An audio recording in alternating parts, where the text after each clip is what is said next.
8 months plus பேபிக்கு தோசைக்கு side டிஷ்ஷாக என்ன சட்னி கொடுக்குறதுன்னு சொல்லிட்டு ஒரே கன்ஃபியூஷனாக. கண்டிப்பாக இதை ட்ரை பண்ணி பாருங்கள். என் பேபிக்கு நான் இப்படி தான் கொடுப்பேன். வாங்க இப்போ எப்படி பண்ணுறதுன்னு பார்க்கலாம். இன்றைக்கி பாப்பாவுக்கு முள்ளங்கி சட்னி தான் செஞ்சுருந்தேன். அதுக்கு தேவையான அளவு கொஞ்சமாக முள்ளங்கி எடுத்துக்கோங்க, கொஞ்சம் சீரகம், கொஞ்சம் சோம்பு.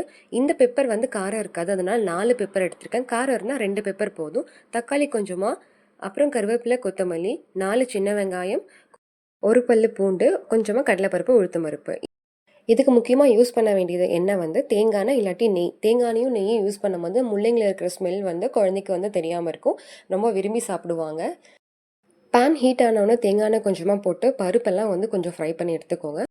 ஒரு பிஞ்ச் வந்து பெருங்காயத்தூள் போட்டுக்கோங்க. அதுக்கப்புறம் பூண்டு, வெங்காயமெல்லாம் 1 பை 1 போட்டு எல்லாமே வந்து ஃப்ரை பண்ணிக்கோங்க.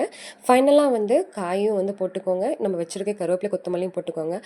இப்படியே வந்து ஆற வச்சு அரைச்சி கொடுக்கலாம்.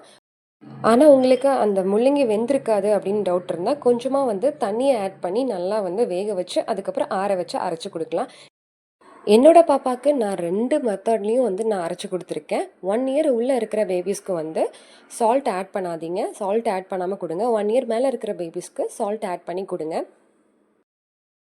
குட்டீஸ்க்கு இன்றைக்கி ஒரே மாதிரி வந்து சட்னி அப்புறம் சாம்பார் கொடுக்கவும் இந்த மாதிரி டிஃப்ரெண்ட்டாக காயில் வச்சு கொடுக்கும்போது அவங்க வந்து இன்னும் இஷ்டப்பட்டு சாப்பிடுவாங்க. கண்டிப்பாக இந்த சட்னியை வந்து ட்ரை பண்ணி பாருங்கள். என் பாப்பாவுக்கு இன்றைக்கி மில்லட் தோசையில் வச்சு தான் வந்து கொடுத்தேன். அவளை ரொம்ப இஷ்டப்பட்டு சாப்பிட்டா. கண்டிப்பாக இதை ட்ரை பண்ணி பார்த்துட்டு எப்படி இருக்குன்னு சொல்லுங்கள். என் பேபிக்கு கொடுக்குற ஃபுட்ஸ் எல்லாம் நான் வந்து வீடியோ எடுத்து வச்சுருக்கேன். இந்த ஃபுட்டு எப்படி சாப்பிட்றா, இது வந்து பிடிக்காம போகுது, இந்த மாதிரி ட்ரை பண்ணால் ஃபுட்டு வந்து சாப்பிடுவாங்க அப்படின்ட்டு. நான் இனி ஒவ்வொரு ரெசிபீஸாக கண்டிப்பாக வந்து ஷேர் பண்ணுறேன். தேங்க்யூ.